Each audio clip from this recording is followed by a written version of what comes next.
Do you know that dryer sheets are one of the highest toxins in our homes?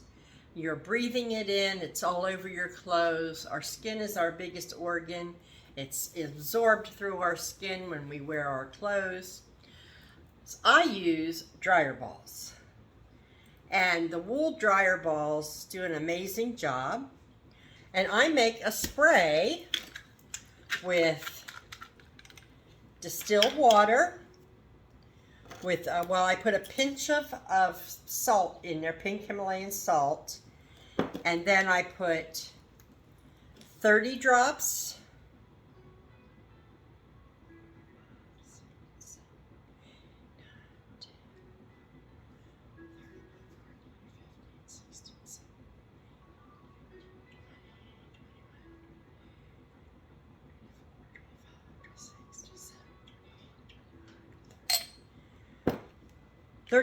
of lavender in there.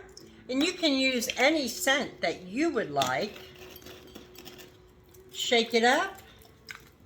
And before you put your clothes in the dryer, give your dryer balls a spray.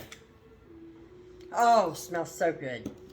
So this is one way to cut toxins in your household. And that's, you know, I'm all about cutting toxins wherever I can. So, have a great day.